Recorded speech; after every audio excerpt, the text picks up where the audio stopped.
Okay, good morning, good afternoon, good evening. Welcome to BWTM Sports Gaming. A little later than expected. My apologies, but we're here. So,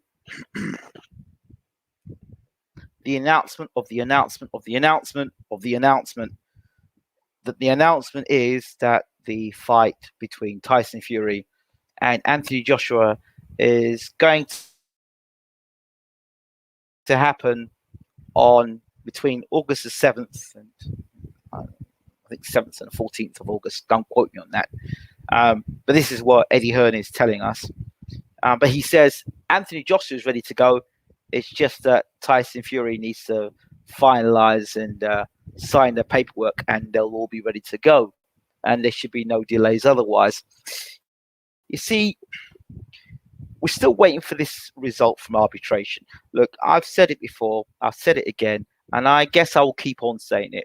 I said it right from the beginning of this stuff in terms of the arbitration and the ridicule of Deontay Wilder, which I thought was completely unacceptable.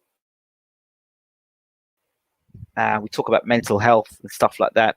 One breath we talk about mental health when it suits us, and then when it doesn't suit us and it's something we don't like, then we can insult the person, call them mad and crazy, even though this man had a valid clause, and the contract was valid.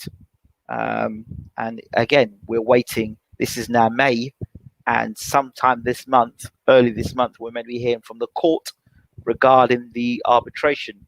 Stories have already come out that Deontay Wilder, 80 million plus, that Tyson Fury or Team Fury would have to be paying Deontay Wilder.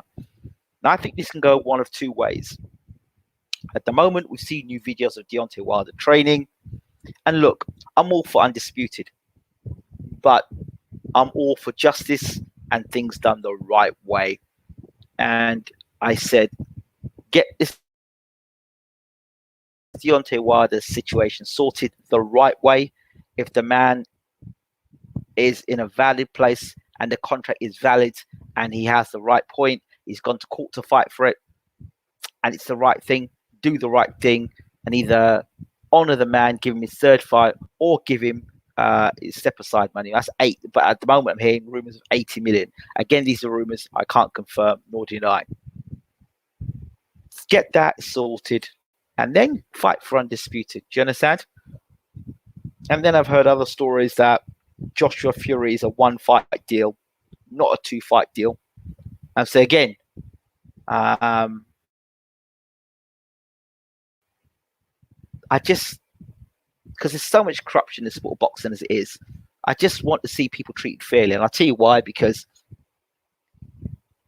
whether I like the fighter or I don't like the fighter, fair is fair.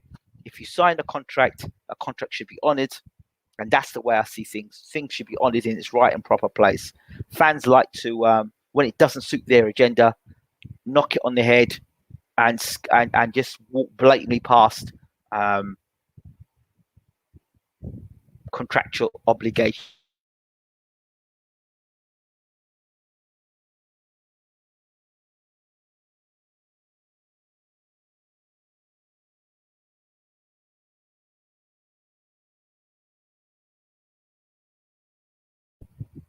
We hear the results of arbitration.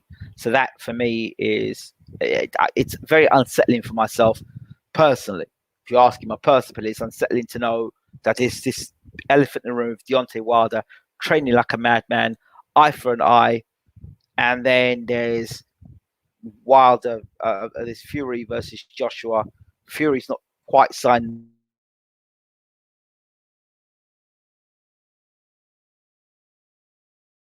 the contract. Eddie Hearn can only talk on the basis of Anthony Joshua. Suddenly, Eddie Hearn can of Joshua on the basis of Fury and Fury's team, and he could talk about everything. You know what I mean, last time I checked, he was the promoter for Anthony Joshua, and so he can talk all he wants about Joshua being ready. That's fine. He could talk about Robert McCracken. But when you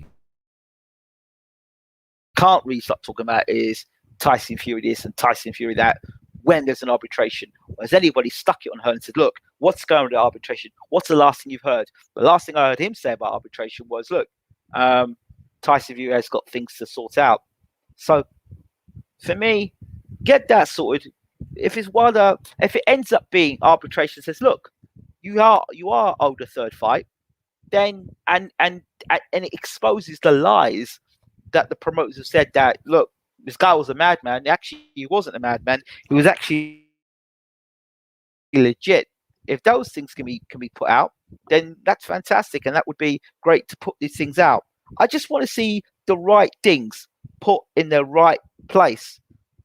That's all. That's all I want to see. I want to see the right things put in the right place in the right order. And whether you like a fighter, you don't like a fighter, whether you like him because he's a devastating puncher, or whether you don't like him because for example, you don't like him because he's loud or he's arrogant, that doesn't mean a fighter is still a fighter and he's still a professional. And I think a professional needs to be treated in a professional manner, unless they do things that are not professional. And that's my standpoint on it. You understand? That's my standpoint on it. No, it doesn't mean I'm a Wilder fan or I'm not a Wilder fan. It doesn't call me a Wilder fanboy. It just means that the law is the law and contracts are in place for a reason. You understand? So that's my viewpoint on it. So anybody come run up in my face saying, they signed the fight. Joshua's fighting Fury. Okay, fine. Great. But that just means that I want to hear what arbitration has said. I want to hear what the court has said. The court says, you know what? This guy doesn't have a contract in place. This guy, it doesn't sound like that to me. It doesn't sound like that to me at all. And what this all sounds like to me, and again, I've got no evidence on this. What it sounds like to me is like they're putting Fury to a corner and they're making all these bravado and all these announcements, and AJ's ready, and we haven't seen the fight is so close now, and it looks as if Fury backs out now because he already has obligations to Wilder, and he backs out now, he's gonna look like a chicken. He's gonna look real wrong. Do you know what I mean? He's gonna look bad, and it's not the first time these sort of tactics have been played before. So I don't know quite what's going on with the arbitration, and I don't know quite what's going on with Fury and Joshua. I'll tell you, but I had this dream, and Tyson Fury is standing in the ring, and we're just waiting for the announcement for who is fighting. And the guy that was walking towards the ring looked like Anthony Joshua, really looked like Anthony Joshua, and he looked really like Anthony Joshua until he got really close up. And then as I could see, the body got smaller, the body got thinner, and it ended up being Deontay Wilder right in my face. I thought, look at this. All this time we were thinking Anthony Joshua, and at the very last minute it ends up being Deontay Wilder. I'm like, that. I got up and thought to myself, could that possibly happen? Could we be led all down this road, this pathway of Joshua, and it being Wilder at the last minute? Because, hey-ho, arbitration comes out and says Wilder needs a third fight. But the thing is, what again doesn't make sense to me is you watch how Deontay Wilder's training. He's training like a madman. He's training like a man possessed. All man obsessed. He's training like a man that is preparing for Tyson Fury. And I've watched the videotape of Wilder's movement. I mean, we've got some real experts out there that I don't know if they've ever boxed before, but some people say, well, his footwork is this, and his this is that, and he's not throwing punches correctly. This is a guy who's got the biggest knockout record currently in world boxing. But everyone's so critical of his technique. Everyone's so critical of it. But from what I saw and what Malik Scott's doing with him so far, he's throwing shorter punches on the inside in clusters of punches, which I think is a real positive. Throwing nice short punches on the inside, spinning, slipping, ducking, and he doesn't look so just one jab right hand happy. He looks like he's putting punches together nicely. He's spinning out. He's doing things that like there's 3, 4, 5 punch combinations, which is something that Deontay Wilder, the only time he throws them combinations, you see is when he's got somebody on the ropes and got knocked out. You don't see him go bam, bam, you see him throw a shot. But you'll never see Wilder throw 1, 2, 3, 4 and out and spin out. You don't see that stuff. Or see him working the body. That's not the Deontay Wilder way. Deontay Wilder always pulling back, use a jab, waiting, fainting, bang, right hand. But you're seeing in the training what Wilder's doing. He's looking far more complete. You know, short range shots at distance, and it's interesting. A lot of people have been defending Mark Breland, but we see Malik Scott come in, and just the little pad work I've seen of Malik Scott with Deontay Wilder in the 2 video clips I've seen, Wilder looks better in the last 2 clips than for me I've ever seen them look on pads. I have to be honest. So it's either, to me, Wilder didn't want to listen, or Breland wasn't as good as advertised. I don't know. But from what I'm seeing on tape and what I'm seeing on video, I'm seeing with Malik Scott, the evidence I'm seeing is that Wilder looks a better prepared athlete now than he did in Fury 1 and Fury 2. And I was in the shower this morning, I was thinking, who's the most qualified man in world boxing today that would have the best shot of knocking Tyson Fury out?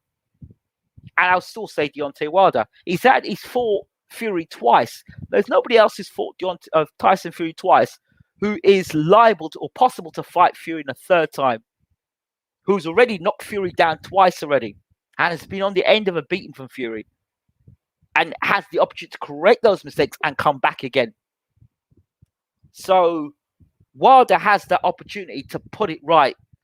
And this is Wilder's first defeat in his career. And people are like, oh yeah, he's lost his first fight in his career. He needs to retire. Oh, he's finished. I'm like, what? These are the sort of people in boxing we've got today. And we've got like a lot of guesstimations in boxing. And I'm going to go back to that guesstimation a little later. People who have no business talking about boxing. No business in boxing talking, because if you ask these people, and I had this conversation on Facebook today, if you ask people about fights, they say, oh, this person's going to win. I said, okay, they're going to win. How are they going to win? I just said they're going to win. So they're going to win. Well, no, can you explain to me, can you break it down how they're going to win? Are they going to win off the front foot? Are they going to win off the back foot?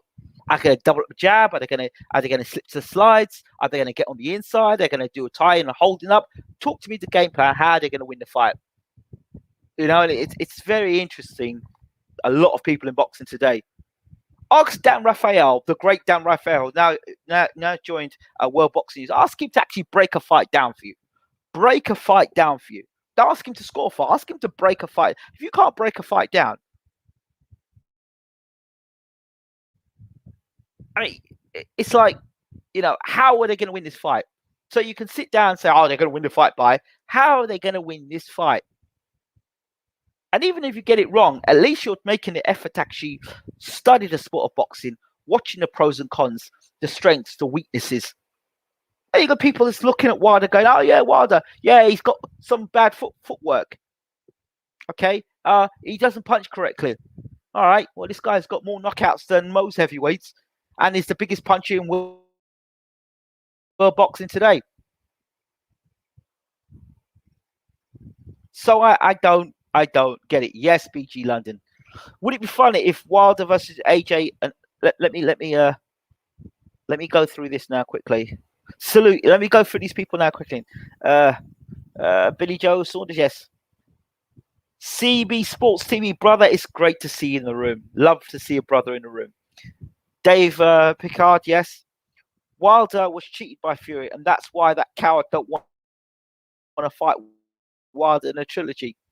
That's been a feeling a lot of people have been kind of resentful about, and they want to see that fight. People want to see redemption for Deontay Wilder. Can the guy come back and become world champion? A lot of people don't want to see that. And deeply, the reason why they don't want to see it is because they know there's a possibility if this guy gets back and he can land that right hand, it can put Fury's lights out. It's not like he can't drop Fury. It's not like he can't lay Fury flat out. He's done it. Fury got back up, but he's put him on the deck twice. They could have fought during lockdown. They could have, but Aram didn't want that because of Gates. You see, and let's come to this point about Saudi Arabia. You've just seen Canelo versus Saunders fight. 70,000 people fight there. Why the hell is the fight in Saudi Arabia? Why is the fight not in America? Well, maybe I don't know. I'd love to see the fight. Right, I'd rather see Fury and Joshua in America if the fight's going to happen, or Fury and Joshua at Wembley. That would be the smartest place for that fight to be. Wembley. Wilder will be careful this time. Oh yeah, he will. Laggy, yeah, I know. What happens if Wilder wins? That's the thing. Messes everything up, and they don't want that. Nobody wants that. Nobody wants that. Wilder is immense, deserves it. Fury is perfect, love them all. Yeah. Wilder's going to use his wrist. Wilder's a true athlete. He truly is a true athlete. He does look great. He looked pretty good. Pretty good trick to have. Bang. Yep. That's another thing. These same people. Dillian White is mandatory. Let's talk about that. Remember when Dillian White was meant to have his mandatory and he wasn't getting from WBC, and people in this same room came in and said to me, "Oh, Ingram, you know what? It's no point in Dillian White going to the courts because it's not going to happen." White went to the courts and we saw what happened. So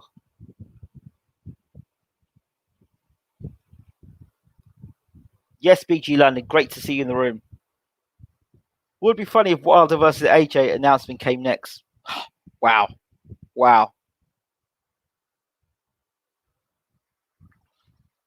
Cameron says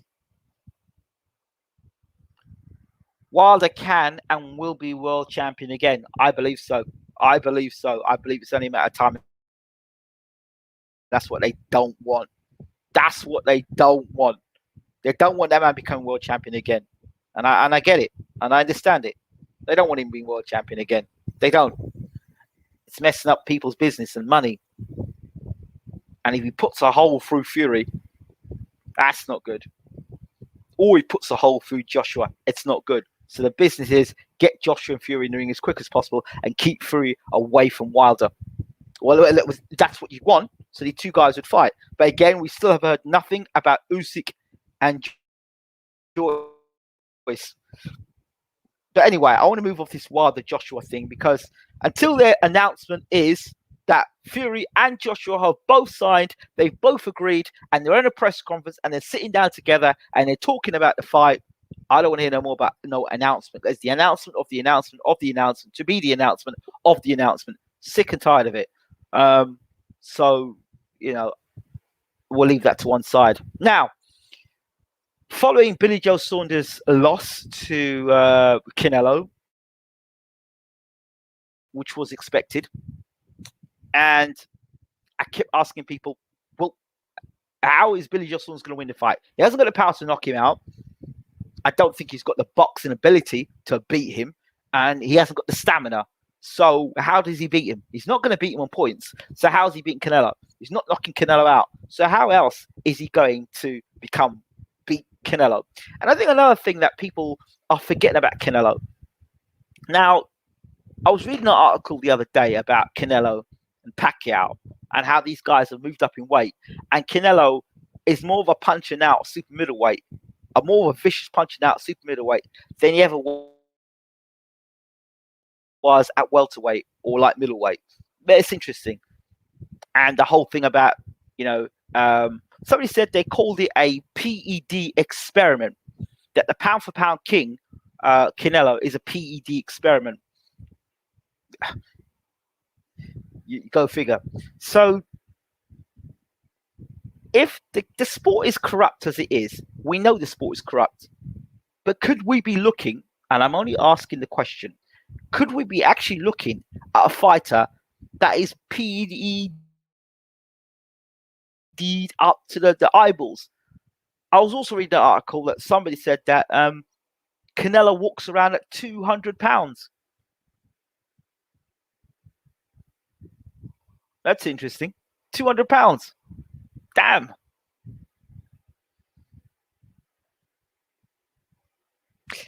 I don't know. I don't know what we're looking at with Canelo.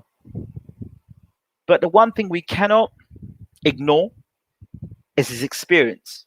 We cannot ignore his CV, and the people he's fought, and he's got an impressive resume.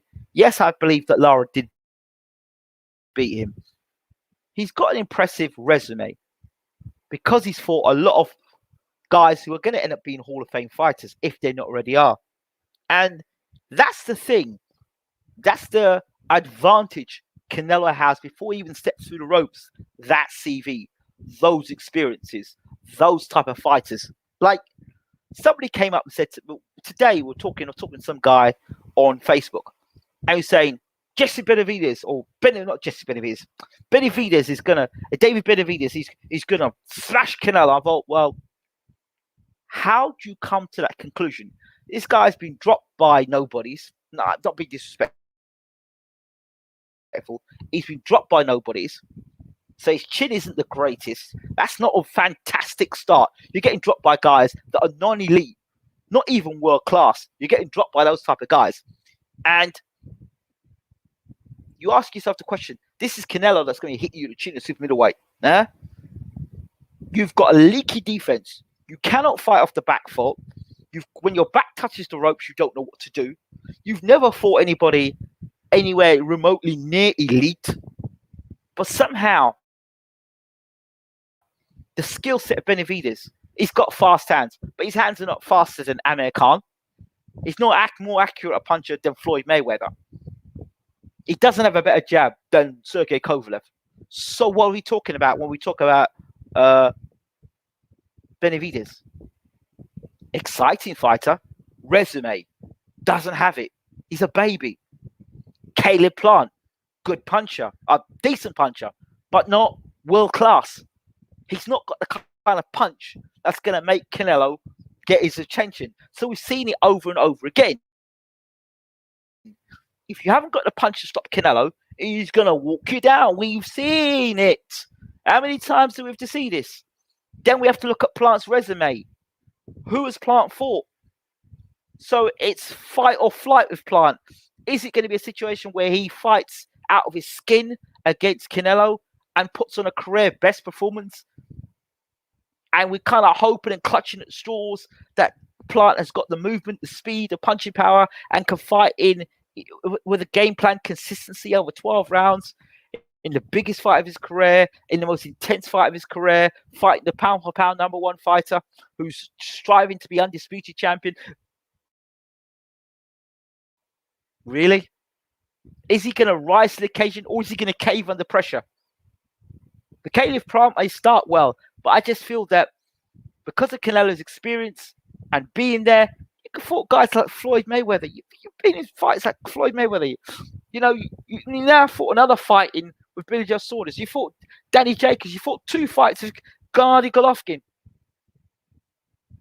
I mean, just look at that guy's resume. What the hell is Caleb?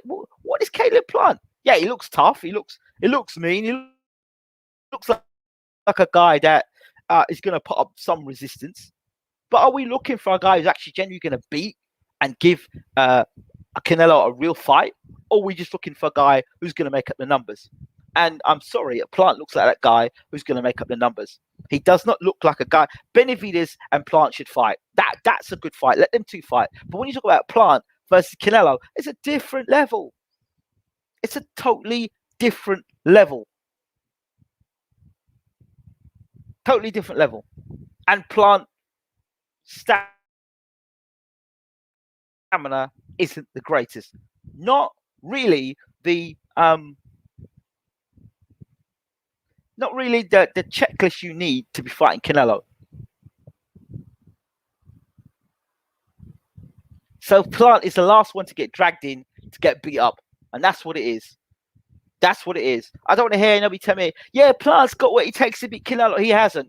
Billy Joe Saunders never had the skill set to beat Canelo. Where? How? Who did he beat? Martin Murray? William Monroe? David Lemieux? Chris Eubank Jr.? I mean, what was it? At what point did you look at Billy Joe Saunders and go, yeah, if he does that for 12 rounds, he'll beat Canelo? Really? No. Even I, as a Jamal Charlo fan, understand the dangers of Charlo fighting Canelo. And the dangers are he punches hard. Yeah, he might take a good shot and he might have fire. But when fire comes back, and it comes back consistently and round after round after round, I want to see Charlo fight a Golovkin first. Then I might then say, yeah, let's see what you got now, buddy. He's not ready for Canelo yet. He's not ready for the stakes. And listen, the next one, they're down the list. Andrade, or however you want to pronounce his name. Demetrius should sit his ass down, Andrade. He needs to sit his ass down. When you're talking about promotion in boxing, Jake Paul has got it right. Demetrius Andrade has got it wrong. Jake Paul, at least, has got money coming to the table. He hate him all you want. The guy might not be the greatest boxer. And I have to say, in this generation, he generates views. People are interested in seeing him fight. Not because he actually can fight, but because of the way he promotes himself.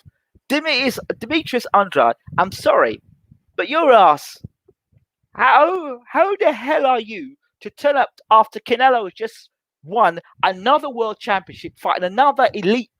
I have to say elite because he was a two-weight world champion and one of the best fighters around in the super division.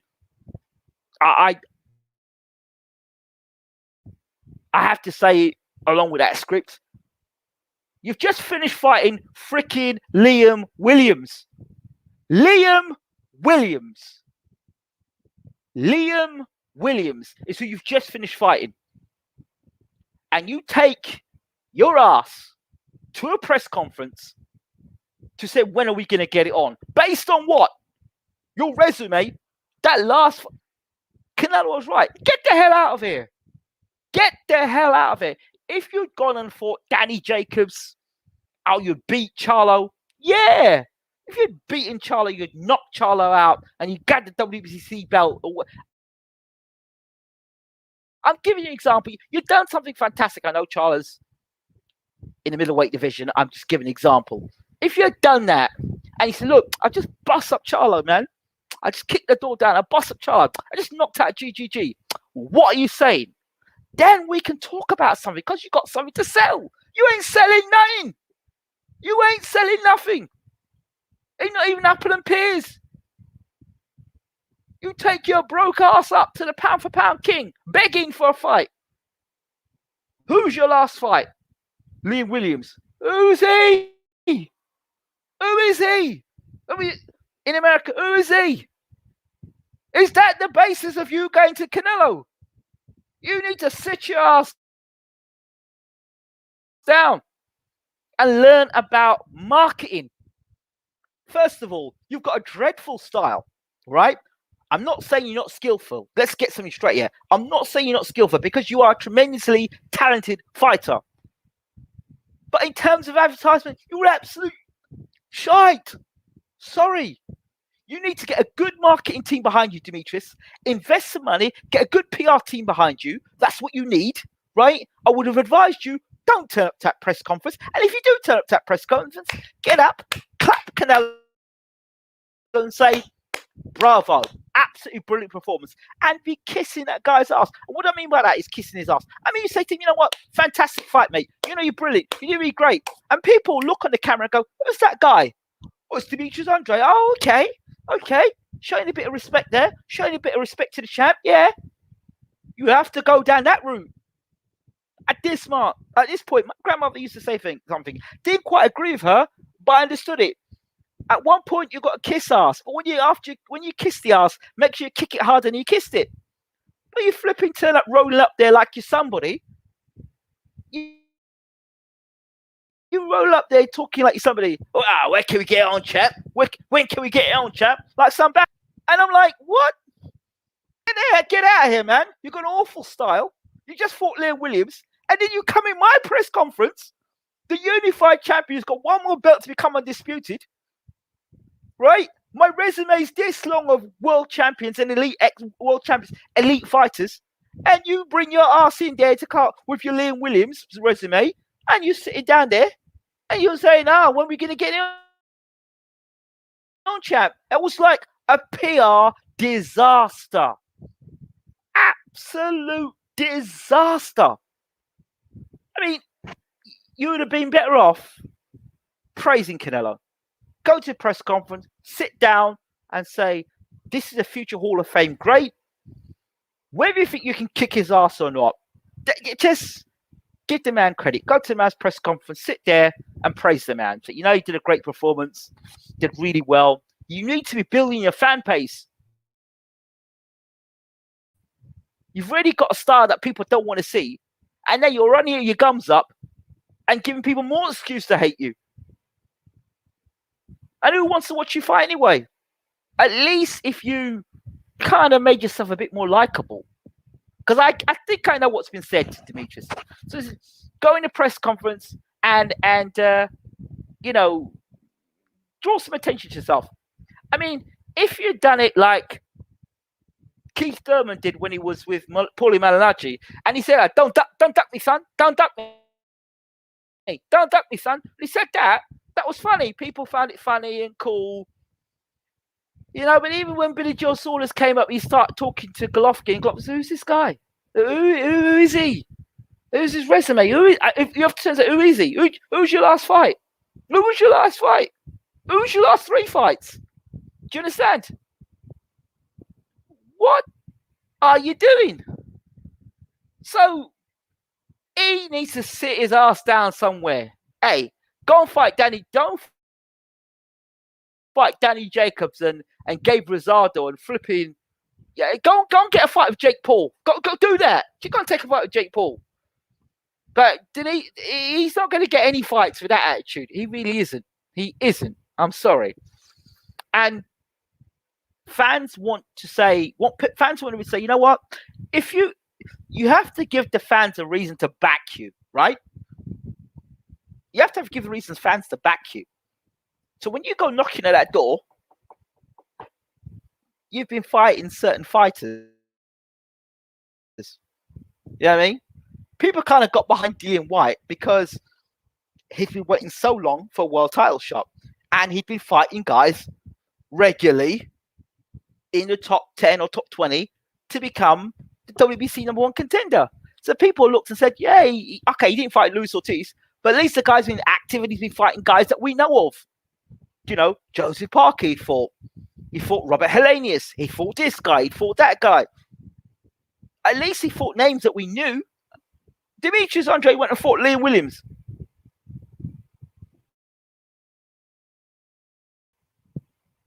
And that was only because Williams was bumping up his gums as well. But there was no way in hell catch chance that Liam Williams was going to beat Andrade. Are you serious? Come on. Only if you're a BT Sports viewer, you probably think that Liam Williams was going to beat him. Outside of that, nobody believed that. So, Andrade, sit down, shut up. Seriously, sit down, shut up, get a proper PR team, and start 2021 different. Because, bro, you ain't going anywhere soon. And that's sort of shit that you did today will get you blacklisted. People ain't going to want to deal with you. That nonsense, nah. People don't want to deal with you. That doesn't do you any favors. Sorry. Doesn't. And Canelo says he don't really want to fight you either. Canelo don't want to fight you for 2 reasons. One, you're an awkward style, and you have a style and the skill set to potentially beat Canelo. Potentially. And that's only potentially, because I want to see what you do against Gennady Golovkin. I want you to see what you do against a guy that can really punch and knows how to. He could punch. All right? I want to see what you do against him. And then we'll go from there.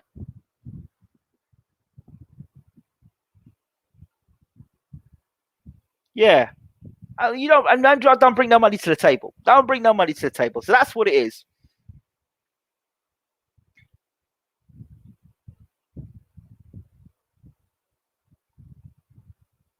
Says, it's a great story of Wilder beats Fury in the third fight. Yep. And Fury can't get any revenge on that. It's a story of redemption. Cameron says, I don't think there's anyone between 160 and 168 that can beat Canelo going forward, purely because he's a great fighter. But also, judge, you basically did win 2 fights on the night. Or knock him out.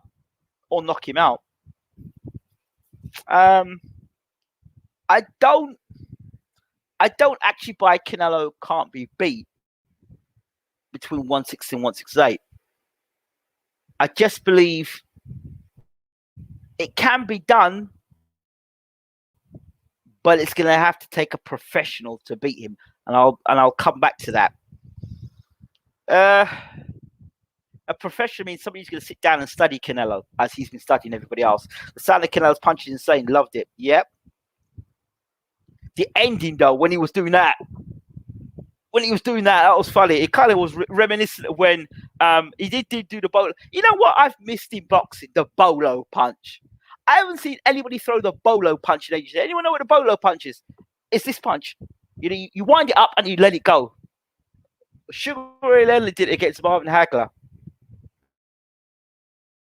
Yeah, he throws a jab and wells it up, and then throws the right hand. I haven't seen somebody throw a bolo punch in ages. Why does anybody throw bolo punches anymore? Huh? The bolo punch. Anyone remember the bolo punch apart from when Sugar Ray Leonard did it? That was class. Easy, Mr. Incognito. If you are, Mr. Billy Joe was definitely in the fight. He wins every time he hit Billy, though. I wins every time he hit Billy, though. Yeah, well, I told you. Billy. Yeah. I told you all. What if his eye didn't. His eye did not break. He took the punches. He was on the verge of getting severely beaten up. Did you not see the levels in that fight? Canelo was taking his time, and suddenly he put his foot down and said, right, now you're having it.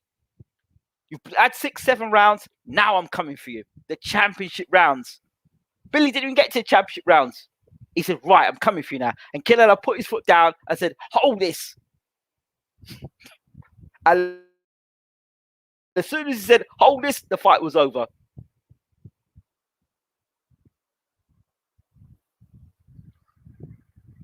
Canelo can just punch through guard anyway. That's it. Billy had the right tactics. No, he didn't. No, he didn't. No, he did not have the right tactics. He did not have the right tactics. How can throwing out a flimsy jab have the right tactics? That's not the right tactics. The right tactics is to ram the jab home and snap Canelo's head back. That's the right tactics. Slam the jab back to put his head back there. Not flicking the jab that Canelo can see walking on you. What's the point in throwing the jab? I don't agree he had the right tactics. Plant as the last belt fight disputed. That's it. That's true. The entrance from Billy was sexy. Churchill speech, goosebumps, baby. Yeah, well, entrances in boxing and music don't win fights. Sorry, but they look good.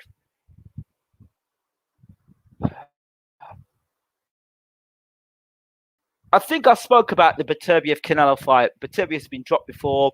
Beterbiev doesn't fight well on the back foot. And Beterbiev's level of opposition isn't the greatest. As you said, and he's getting older. He punches hard. That's what he has in his favour.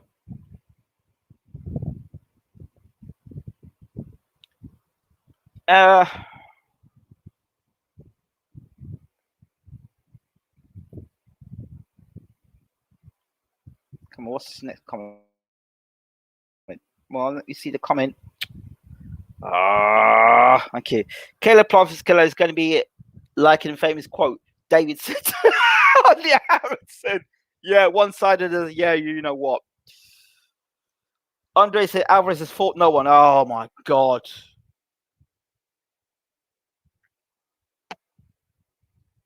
Demetrius the hypocrite Andrade. Absolute hypocrite.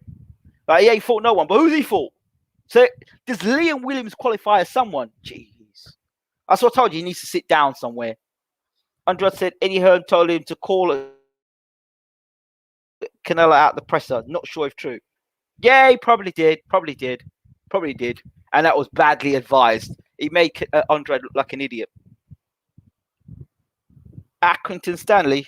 Uday. Exactly. Andrade probably can't get motivated for his B-level opponents. Psh. Psh. Good evening. How are we doing, champ? England said, bumping your gums. That's old school lingo. Yes, it, bro. Old school indeed. That's what it is. I don't see anyone at 168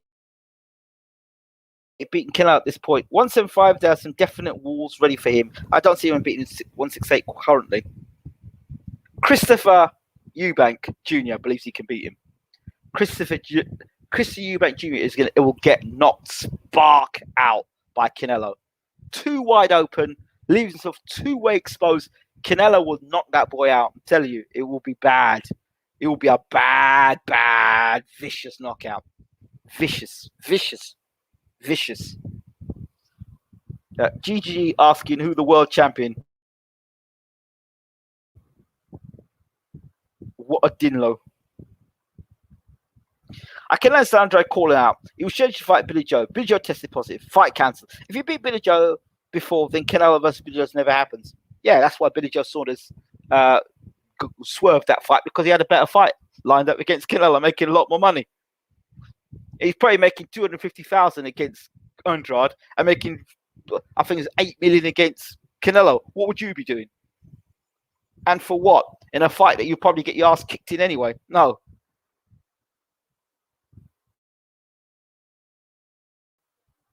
GG coming up to meet Canelo at 168 would get him beat. Would beat him. He's 40 now, and the leisure on that fight is pretty much gone. It should have been made right after the second one. Forget Golovkin, man. Forget Golovkin and his big drama show. But he played it perfectly. Why Andrade? Canelo's the money man. Yeah, of course. Pick your fighters carefully. Yeah. Of course you should. If Canelo moves to 175, he will meet some proper monsters. Berter, BF Bivol, and others. So that could be an issue. But does he need to? Undisputed champion. Defending your belts. Pound for pound king. Why do you need to go up to 175? For what? There's still fights. If I were him, I'd stay at 175 and pull everyone up for middleweight. That's what you do. You start getting these guys for middleweight. Disrespecting Canelo on Cinco de Mayo in front of Mexicans isn't the move. It isn't. It really isn't. Mexicans will remember Andrade for that nonsense.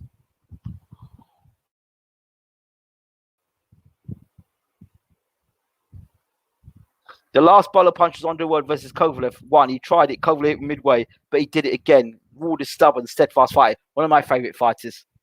If not my favourite fighter of that time. Agreed. He did not have enough meat behind his work. Nope, he didn't. So he didn't have the right game plan. I think Canelo would actually knock the lisp out of Eubank Jr. if his dad would stop lisping. What has happened? I love Chris Eubank Jr. I really do.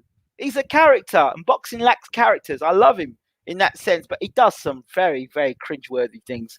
Him laughing at Billy Joe Saunders.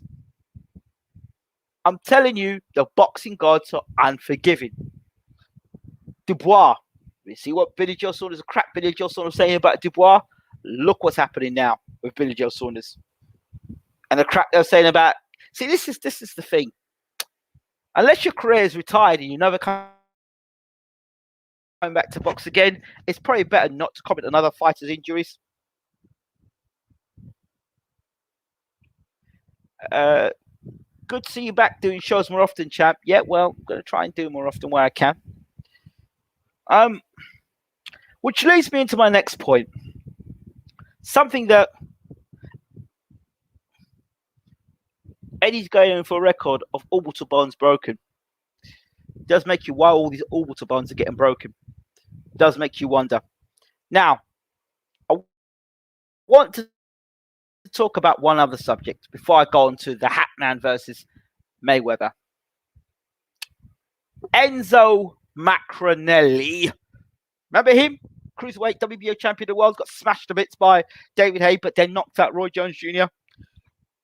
He's coming back. He says that he's in great shape. He says that he needs to do it. So Enzo Macronelli coming back. What are your thoughts on Enzo Macronelli's comeback fight?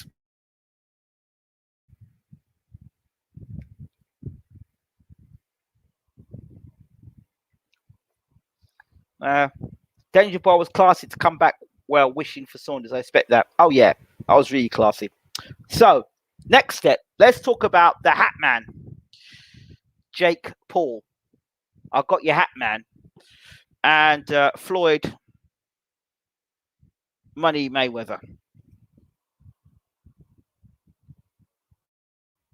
Enzo versus Breeders, LOL.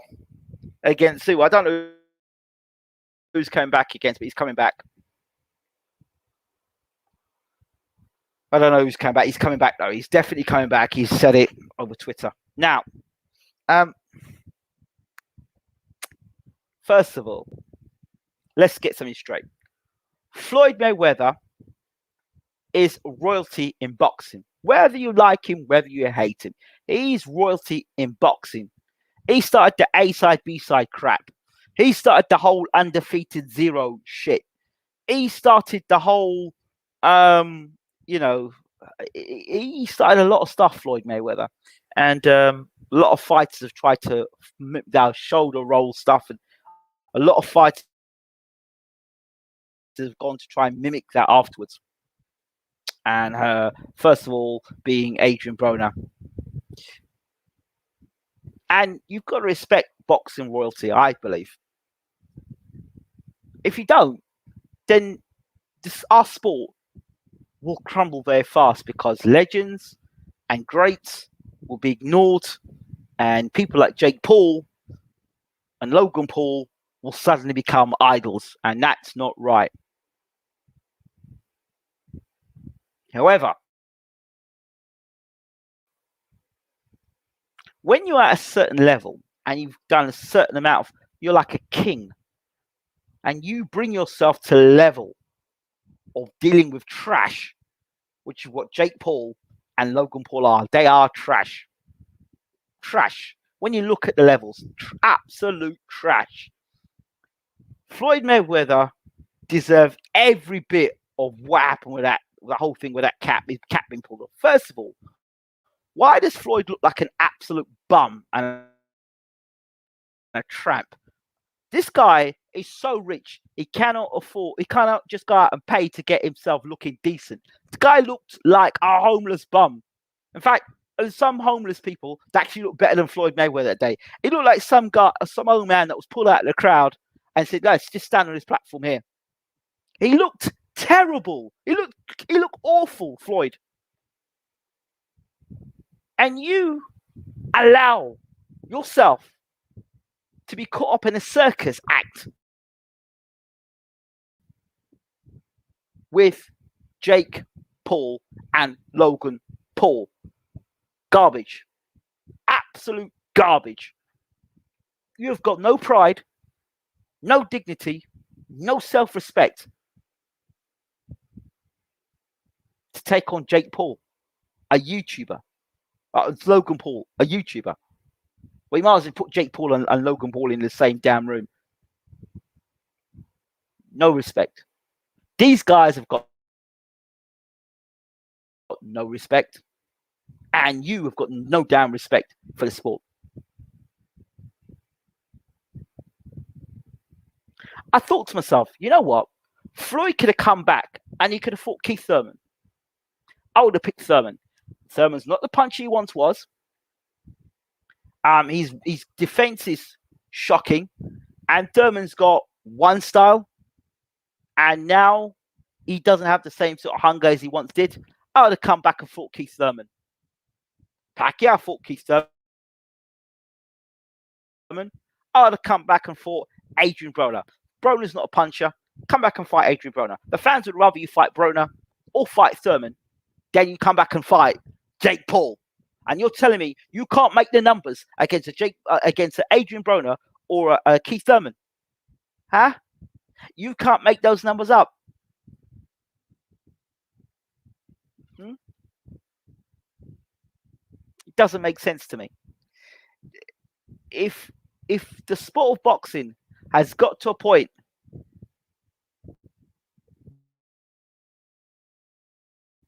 that the biggest money that has to be made is either by old men coming out of retirement or YouTubers with no boxing credentials. If that's the way boxing is going, then it's not good. Why is there attraction to older fighters? Because they had better skill sets. They were trained by great trainers. They've got great resumes or great footage of real great skill sets. That's why we still idolize watching Evander Holyfield and Mike Tyson, and now Lennox Lewis is coming back. But I said for Lennox needs sitting his ass down. Delaware needs sitting his ass down. I said if Lennox Lewis decides to make any comeback, Vitaly Klitschko needs to make a comeback quick.